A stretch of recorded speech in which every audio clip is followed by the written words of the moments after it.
All right, very excited for this one.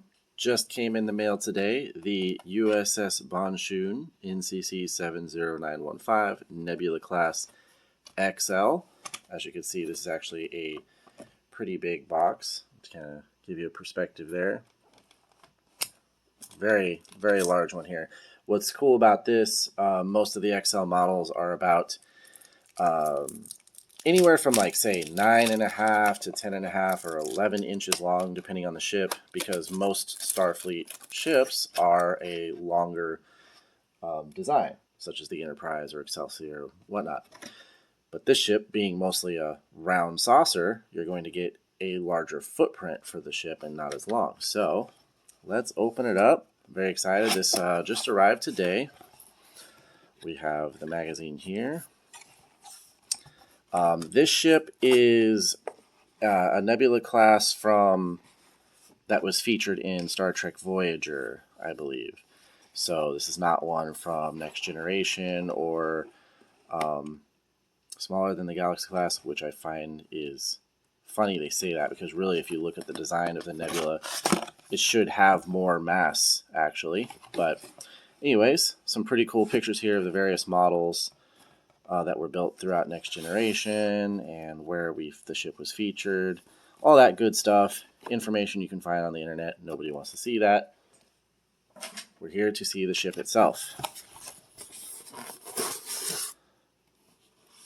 Oh, it is big.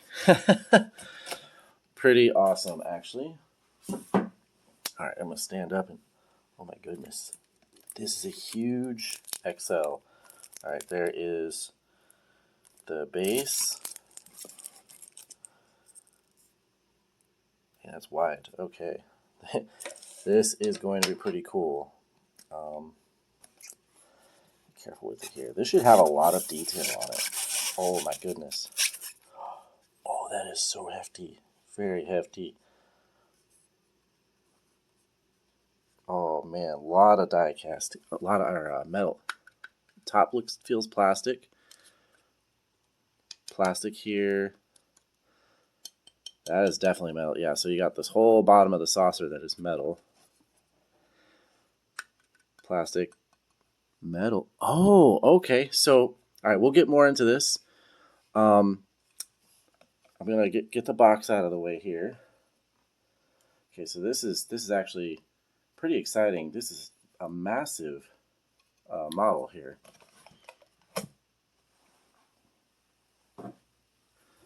Get some microfiber sitting there. All right. Hopefully, you also notice I have better lighting, a much better camera. This should be recording in 4K as well, and getting much better detail and focus. Oh my goodness, look at that. Look at the detail. The nacelles look pretty good. Just, you know, a little bit of tilt there, but I'm okay with, I'm sure you can see that. Just a little bit of tilt on the nacelle over here, but looks like the sensor pod up top is pretty well aligned. Not noticing any major print errors. Looks like you got the little red dots on the escape pods, and those all seem to be very well aligned. The windows, there's a little bit of misalignment, and look at that. This is very well focused now. So you can see the indentations there where I believe that they're supposed to be the windows, and then there's the printing. The thing is, you really can't see those indentations until you look up close or hit it with like the right light. And see, it's accurate here. Yep, yeah, see, you get the indentations, you get the paint, and then it's not accurate here. So hit or miss on that, but the thing is, the indentations are so light, you just see the printed, painted windows, basically. So, okay, we're good there. Okay, so the detail I wanted to... Oh my goodness. This is huge. And it's very, very heavy. So what I'm seeing here is that the entire bottom of the saucer, that is metal. And then when you flip it over, the metal comes all the way up to here. So it's got this like lip, because this is metal. This is plastic. So it's just this insert in the middle. So that's very sturdy and very hefty. That I appreciate very much. Let's take a look at the paint here on the bottom. Again, the misaligned windows, but the escape pods, that's interesting. The escape pods are part of the molding, and they got the paintwork done correctly on those. Like the beige or tan color there, and then the little red line that's on them. That basically looks correct everywhere. I don't see misalignment on any of that. You even have this, the edging here. That's interesting. Oh, are those the edge windows that are supposed to be? Okay, okay.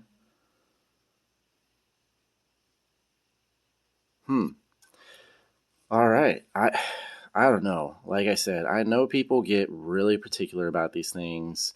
I understand when you're a collector, that's your thing, and you spend money, you want things to be high quality, but like I said, my belief with Eaglemoss and any pre-painted, pre-assembled model is they are pre-painted, pre-assembled. I did not have to do all this work, and I get these models. So to me, they're not going to be perfect, but oh my goodness, there's United Federation of Planets, USS Bonchune. You have the RCS thruster details there. This part is very well detailed. Like the texture is nice. You have these little details there. Wow. Even around the edge, the lip, paintwork is good in there. The underside even gets good attention. Very impressed. And then you got this is hard to hold, it's so wide. You got the back side here, NCC 709, I believe it's 915. A lot of small components on these things that look really nice.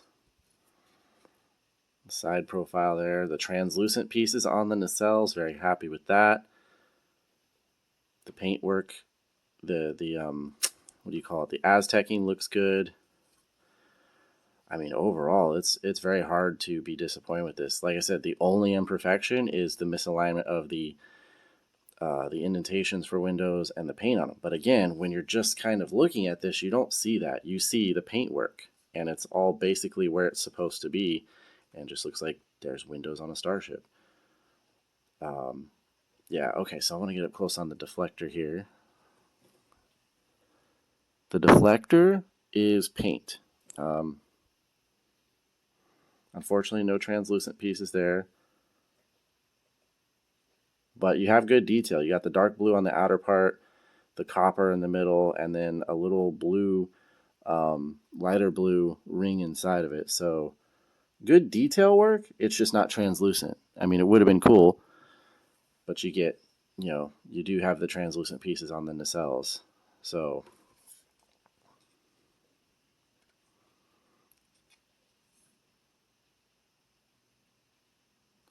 and see, now I'm just excited because I'm looking at the detail that I'm seeing with this camera.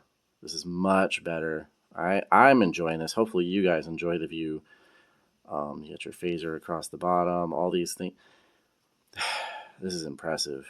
I'm so glad they did the Nebula, and I'm so glad I pre-ordered it because, oh, you know what? I'm going to get it on the stand. I might do some more detailed views. I'll do some photos for sure. But I'm going to get this on the stand, and I'm going to compare it to the normal size Nebula class. Okay, so this is the normal size. This is the USS Honshu, which was featured in Star Trek The Next Generation. The normal size Nebula class, and the XL. Now, I will say this. It feels secure, like it's not going to fall. Well, it's a little wobbly there on the stand, and that just has to do with the way they're holding it the same way as the small one is held. I'll use it because it's a little easier. Either way, something to just show. The detail is definitely a lot more so. Obviously, it's a bigger model. You would hope so. Very similar in all the other aspects. One thing, of course, you'll notice is the color. Color is very different. This is just a dark, pretty much a flat dark gray. There's no texture paint work done. This has the Aztecing, so a lot more detail there. Probably truer color to what you see on screen, but I can understand with the smaller model, why they wouldn't do that. Anyways, so this is the look. It's the same as the stand on the large one, just bigger. But basically it kind of slips over the pylons here and then to the saucer and kind of tightens and holds. It definitely works for the small one. Pretty stable there. The big one, they should have had a little more going on because this is a very heavy ship. Now, just sitting still on a shelf or on a desk, I think it'll be fine. But you can see just me touching it and it just bounced, So that's the one knock I will give this. Otherwise, I have to say this has to be like an 8.5 to 9 out of 10 in my opinion. The detail work, the structure, like I love whenever you get die-cast models and there's a lot of metal. This one, wait a second. Oh my gosh. Okay, I did not realize this. The small one's the same exact way. But obviously I'm glad they carried that over to a larger model because it made it much heftier. But yeah, this one is the same. Saucer disc.